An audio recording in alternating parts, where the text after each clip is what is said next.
कुदरत की बनाई इस दुनिया में कई ऐसे पेड़ पौधे हैं जिनकी खूबी लोगों को हैरान कर देती है। इसी कड़ी में आज हम आपको एक ऐसे ही पेड़ के बारे में बताने जा रहे हैं जिसे दुनिया लाल चंदन या लाल सोना कहती है। नमस्कार दोस्तों, मैं हूँ ज्योत्सना और आप देख रहे हैं नॉलेज ऑफ फैक्ट्स। इस रक्त चंदन का महत्व इसलिए भी अधिक है क्योंकि यह सिर्फ भारत में पाया जाता है। आपको जानकर हैरानी होगी कि सारी दुनिया में यह पेड़ केवल तमिलनाडु की सीमा से लगे आंध्र प्रदेश के 4 जिलों नेल्लोर, कर्नूल, चित्तूर, कडप्पा में फैली शेषाचलम की पहाड़ियों में ही रक्त चंदन के पेड़ उगते हैं। चंदन की लकड़ियों की सबसे महंगी लकड़ी माना जाता है। इसका बाजार मूल्य करीब 26,000 से 30,000 रुपये प्रति किलो तक है। एक पेड़ से किसान को 15 से 20 किलो लकड़ी आराम से मिल जाता है। ऐसे में उसे एक पेड़ से 5 से 6 लाख रुपए तक आसानी से प्राप्त हो जाते हैं। इसकी लकड़ी का उपयोग मूर्तिकला, साज सज्जा के सामान बनाने में और अन्य उत्पादों में होता है। आपको बता दें दोस्तों कि सफेद चंदन की तरह रक्त चंदन का उपयोग इत्र बनाने और हवन पूजन के लिए नहीं होता, लेकिन इससे महंगे फर्नीचर, सजावट के सामान और इसका प्राकृतिक रंग कॉस्मेटिक उत्पाद और शराब बनाने में होता है। बहुत धीरे धीरे बढ़ने की वजह से इसकी लकड़ी का घनत्व बहुत अधिक होता है। आंध्र प्रदेश के वन विभाग की एक वेबसाइट के अनुसार चीन, जापान, सिंगापुर, ऑस्ट्रेलिया, संयुक्त अरब अमीरात और पश्चिमी देशों के करीब 400 से अधिक व्यापारी इसकी बोली लगाते हैं। इसमें से करीब 150 से ज़्यादा तो चीन के ही होते हैं।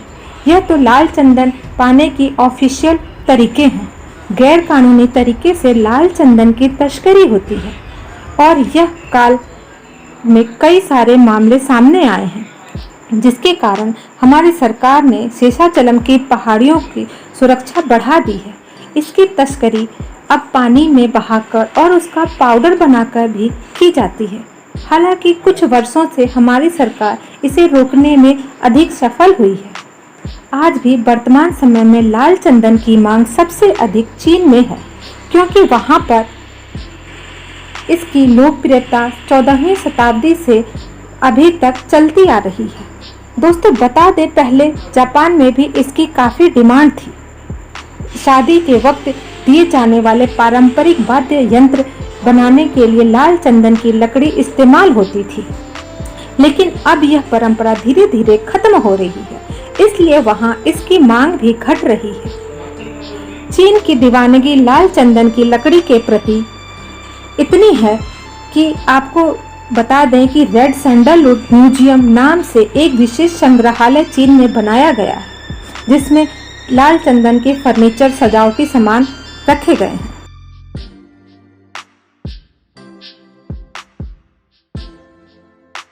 की लकड़ी को ब्लड सैंडलवुड या फिर संतालम के नाम से भी जाना जाता है।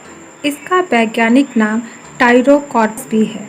इसके तले लाल रंग के होते हैं, इसलिए इसे लाल चंदन कहा जाता है। इसे लाल सोना भी कहा जाता है। सोना काफ़ी कीमती होता है, लेकिन लाल चंदन उससे भी ज़्यादा कीमती है। यह किसी और महाद्वीप पे नहीं होता, इस कारण आंध्र प्रदेश में भी यह केवल शेषाचलम के जंगलों में ही मिलता है। शेषाचलम के जंगल चित्तूर, नेल्लोर और कडप्पा जिले में फैले हैं। इन जिलों में भी सबसे अच्छी लाल चंदन की लकड़ी का उत्पाद होता है।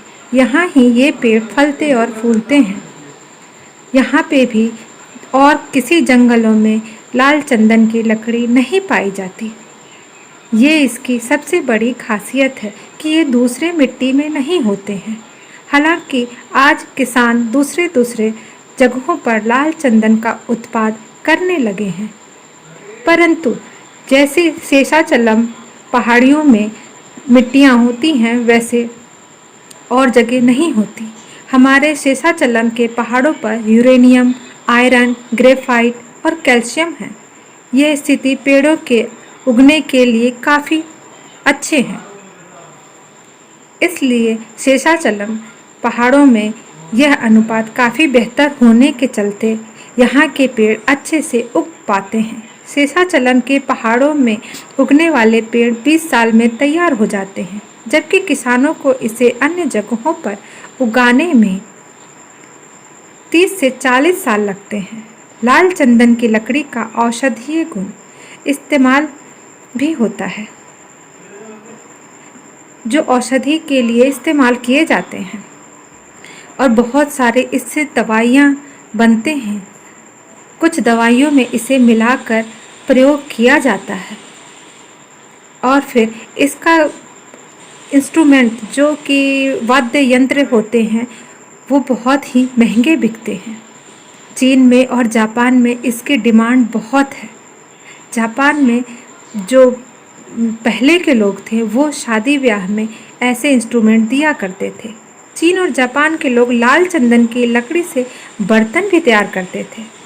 इससे घने बने खिलौने आपको चीन जापान के हर घर में मिल जाएंगे। इसका इस्तेमाल वाद्य यंत्र में भी होता है, जो मैंने आपको पहले बताया है।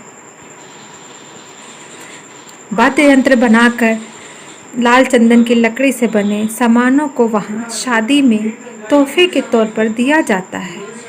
रूस के लोग भी इसे खरीद रहे हैं। इसमें औषधीय गुण होते हैं। इसका इस्तेमाल कॉस्मेटिक में भी बहुत ज़ोर शोर से किया जाता है। लाल चंदन की लकड़ी में अल्सर कम करने, किडनी से जुड़ी दिक्कतों और खून को साफ करने की क्षमता भी होती है। ये बहुत ही गुणकारी लकड़ी होती है। यह अन्य देशों में कई तरह से इस्तेमाल किया जाता है, इसलिए तस्कर लाल चंदन की लकड़ी को विदेश भेजने में जुड़े हुए हैं। बहुत सारी लकड़ियों को विदेश भेजने के लिए अलग अलग हथकंडे अपनाए जाते हैं, जबकि सरकार ने 2015 में तस्करी होने से ऐसी चंदन लकड़ियों पर कई सारे फोर्स को लगा दिया है। चीन में इसे उगाने के काफ़ी प्रयास किए, लेकिन वे सफल नहीं हो पाए। बहुत सारे यहाँ से वो पौधे भी ले गए। सरकार की अनुमति के बाद वे एसबी यूनिवर्सिटी से बीज लेकर गए, पौधे लेकर गए, लेकिन पेड़ को लगाने में वो सफल नहीं हुए। धन्यवाद। आपको अच्छा लगा